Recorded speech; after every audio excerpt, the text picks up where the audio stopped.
Hello guys, welcome back to our FreeRTOS series day 5. So let me ask you one simple question. Have you ever written a FreeRTOS application? It complies, perfectly runs perfectly, and after some time it's boom. Your board reset or gets stuck. No error message, no warning, just pain. If yes, trust me, you are not alone.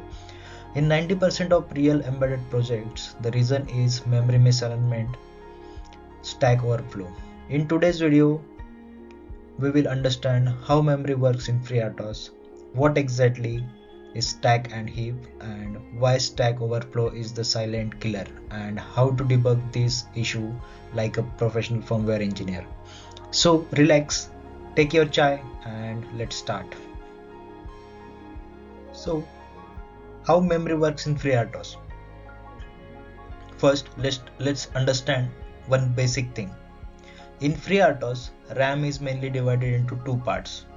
One is heap and second is stack.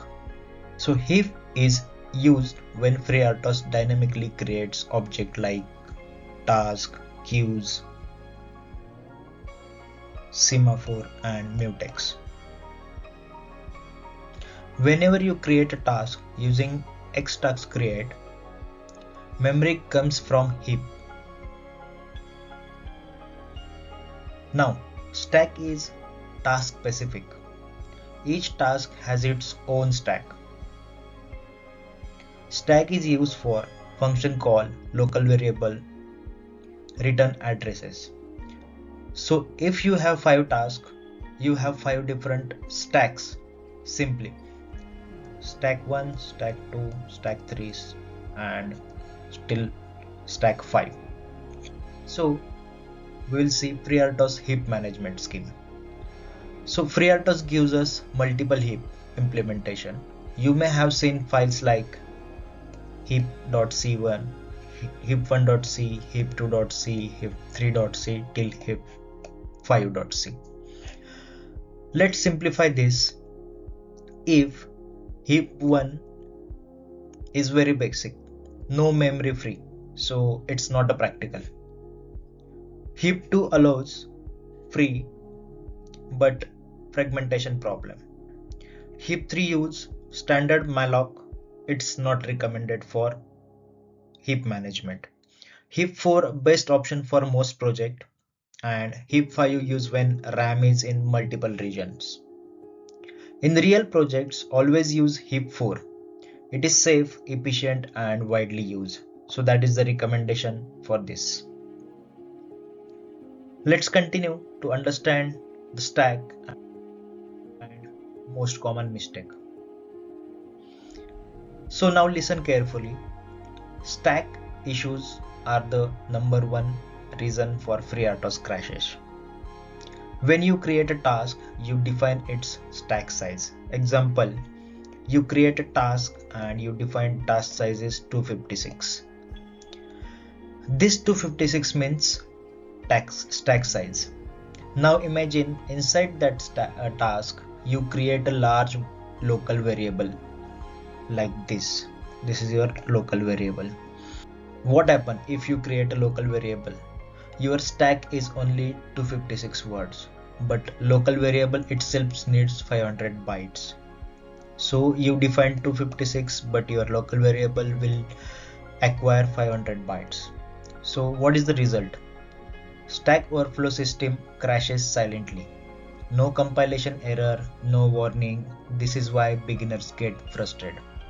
So you will get stack overflow error, your stack will got full and it can got a system crash and very hard to debug because it's not giving you any compilation error or anything. So in the next we are looking for enabling stack overflow detection. So how we can enable this?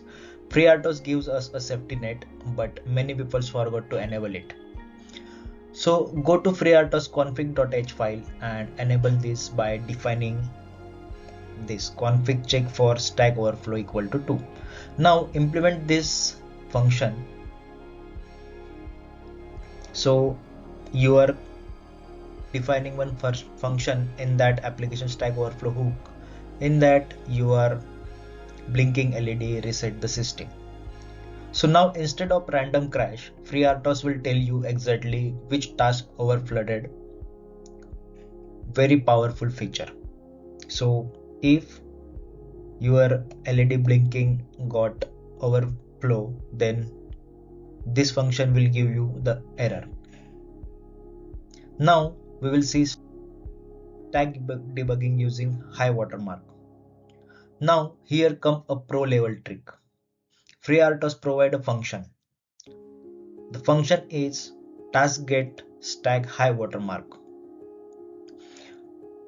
What was the minimum free stack ever available? Consider an example. If result is 100, it's safe. If result is 5, it's danger. So this help you avoid over allocating stack, avoid under allocating stack.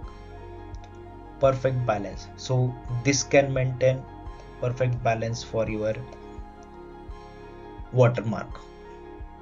Now we are looking for heap debugging and memory leaks. Now let's talk about heap. Use this API if heap size keeps reducing over time. Then my friend, you have a memory leaks. The common mistake, using port malloc, forgetting vport free. In embedded system, memory leaks are deadly. So what is the best practice for this? Let me give you some golden rules. Always give extra stack margin.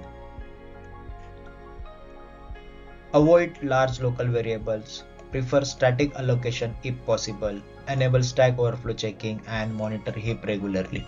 So if you avoid this, your stack overflow will not happen.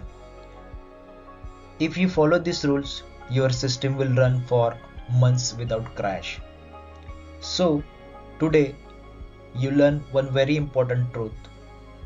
Most FreeRTOS bugs are not logical bugs.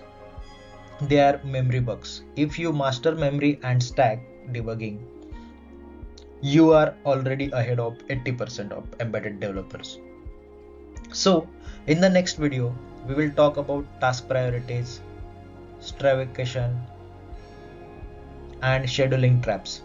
If this video helped you, hit like button, subscribe and comment FreeRTOS below. So thanks for watching. See you in day 6.